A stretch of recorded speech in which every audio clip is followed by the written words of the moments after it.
The History of English in 10 minutes. Chapter 1. Anglo-Saxon, or Whatever Happened to the Jutes. The English language begins with the phrase, "Up yours, Caesar," as the Romans leave Britain, and a lot of Germanic tribes start flooding in.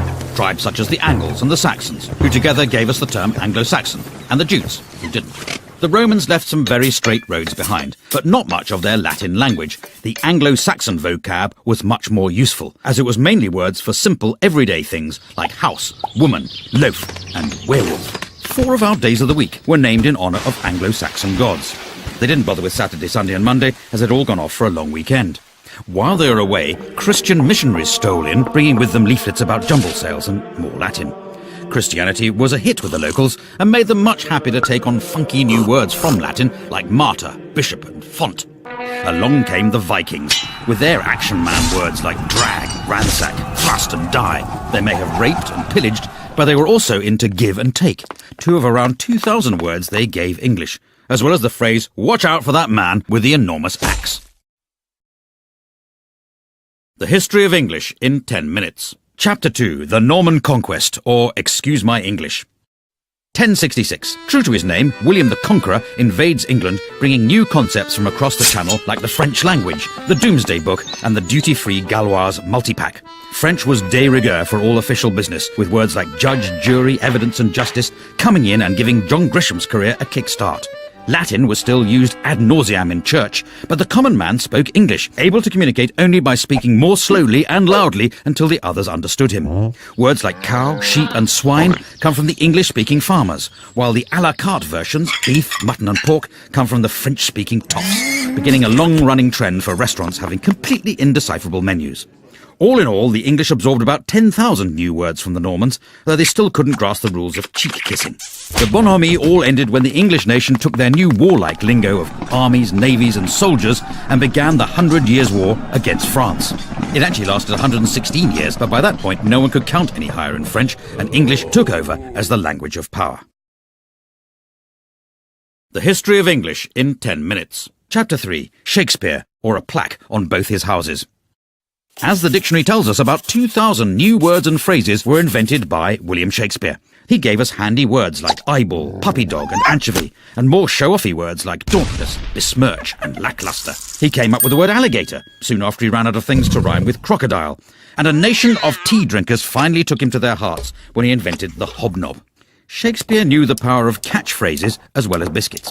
Without him, we'd never eat our flesh and blood out of house and home. We'd have to say good riddance to the green-eyed monster, and breaking the ice would be as dead as a doornail. If you tried to get your money's worth, you'd be given short shrift, and anyone who laid it on with a trowel could be hoist with his own petard. Of course, it's possible other people used these words first, but the dictionary writers liked looking them up in Shakespeare because there was more cross-dressing and people choking each other's eyes out. Shakespeare's poetry showed the world that English was a rich, vibrant language with limitless expressive and emotional power, and he still had time to open all those tea rooms in Stratford.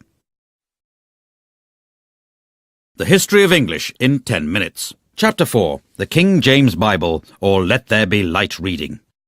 In 1611, the powers that be turned the world upside down with a labour of love, a new translation of the Bible. A team of scribes with the wisdom of Solomon went the extra mile to make King James' translation all things to all men, whether from their heart's desire to fight the good fight, or just for the filthy lucre. This sexy new Bible went from strength to strength, getting to the root of the matter in a language even the salt of the earth could understand. The writing wasn't on the wall, it was in handy little books, with fire and brimstone preachers reading it in every church. Its words and phrases took root to the ends of the earth, or at least the ends of Britain. The King James Bible is the book that taught us that a leopard can't change its spots, that a bird in the hand is worth 2 in the bush, that a wolf in sheep's clothing is harder to spot than you would imagine, and how annoying it is to have a fly in your ointment. In fact, just as Jonathan begat Meribal, and Meribal begat Micah, the King James Bible begat a whole glossary of metaphor and morality that still shapes the way English is spoken today.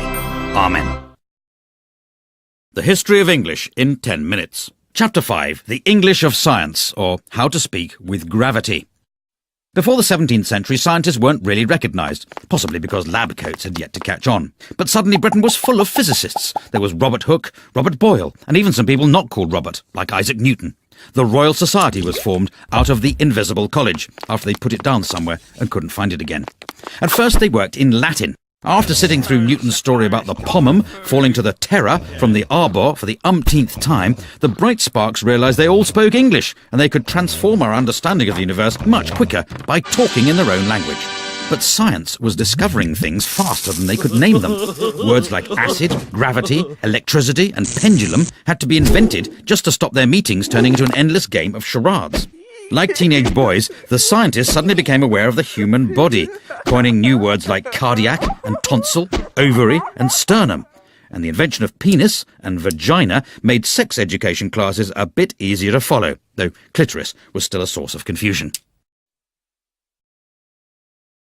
The History of English in 10 minutes. Chapter 6. English and Empire, or the sun never sets on the English language. With English making its name as the language of science, the Bible and Shakespeare, Britain decided to take it on tour, asking only for land, wealth, natural resources, total obedience to the crown, and a few local words in return. They went to the Caribbean looking for gold and a chance to really unwind, discovering the barbecue, the canoe, and a pretty good recipe for rum punch. They also brought back the word cannibal to make their trip sound more exciting. In India, there was something for everyone. Yoga to help you stay in shape while pretending to be spiritual. If that didn't work, there was the cummerbund to hide the paunch. And if you couldn't even make it up the stairs without turning crimson, they had the bungalow. Meanwhile, in Africa, they picked up words like voodoo and zombie, kicking off the teen horror film. From Australia, English took the words nugget, boomerang, and walkabout, and in fact the whole concept of chain pubs. All in all, between toppling Napoleon and the First World War, the British Empire gobbled up around 10 million square miles, 400 million people, and nearly 100,000 gin and tonics, leaving new varieties of English to develop all over the globe. The History of English in 10 minutes. Chapter 7. The Age of the Dictionary, or the Definition of a Hopeless Task. With English expanding in all directions, along came a new breed of men called lexicographers, who wanted to put an end to this anarchy, a word they defined as what happens when people spell words slightly differently from each other. One of the greatest was Dr. Johnson, whose Dictionary of the English Language took him 9 years to write. It was 18 inches tall and contained 42,773 entries, meaning that even if you couldn't read, it was still pretty useful if you wanted to reach a high shelf. For the first time, when people were calling you a pickle herring, a jobbernowl, or a fopdoodle, you could understand exactly what they meant, and you'd have the consolation of knowing they were all using the standard spelling. Try as he might to stop them, words kept being invented, and in 1857 a new book was started that would become the Oxford English Dictionary. It took another 70 years to be finished after the first editor resigned to be an archbishop. The second died of TB, and the third was so boring that half his volunteers quit, and one of them ended up in an asylum. It eventually appeared in 1928, and has continued to be revised ever since, proving the whole idea you can stop people making up words is complete snuff bumble. The History of English in 10 minutes. Chapter 8. American English, or not English, but somewhere in the ballpark. From the moment Brits first landed in America, they needed names for all the new plants and animals, so they borrowed words like raccoon, squash and moose from the Native Americans, as well as most of their territory. Waves of immigrants fed America's hunger for words. The Dutch came sharing coleslaw and cookies, probably as a result of their relaxed attitude to drugs. Later the Germans arrived selling pretzels from delicatessens, and the Italians arrived with their pizza, their pasta and their mafia, just like Mama used to make. America spread a new language of capitalism, getting everyone worried about the break-even and the bottom line, whether they were blue chip or white collar. The commuter needed a whole new system of freeways, subways and parking lots, and quickly, before words like merger and downsizing could be invented. American English drifted back across the pond as Brits got the hang of their cool movies and their groovy jazz. There were even some old forgotten English words that lived on in America, so they carried on using fall, faucets, diapers and candy, while the Brits moved on to autumn, taps, nappies and NHS dental care. The History of English in 10 minutes. Chapter 9. Internet English, or Language Reverts to Type. In 1972, the first email was sent. Soon the internet arrived, a free global space to share information, ideas, and amusing pictures of cats. Before the internet, English changed through people speaking it, but the net brought typing back into fashion and hundreds of cases of repetitive strain injury. Nobody had ever had to download anything before, let alone use a toolbar, and the only time someone set up a firewall, it ended with a massive insurance claim and a huge pile of charred wallpaper. Conversations were getting shorter than the average attention span.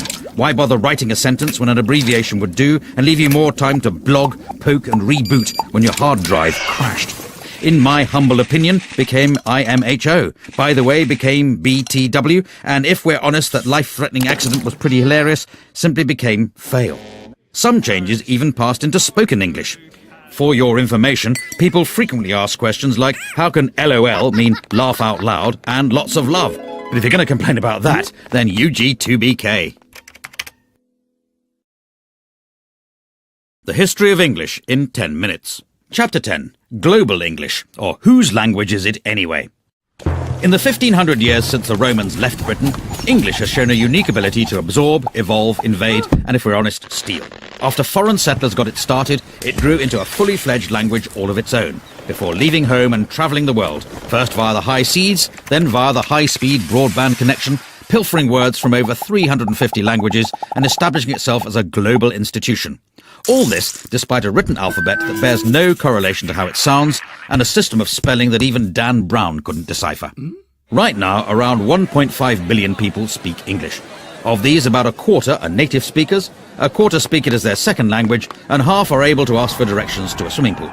There's Hinglish, which is Hindi English, Chinglish, which is Chinese English, and Singlish, which is Singaporean English, and not that bit where they speak in musicals. So in conclusion, the language has got so little to do with England these days, it may well be time to stop calling it English. But if someone does think up a new name for it, it should probably be in Chinese.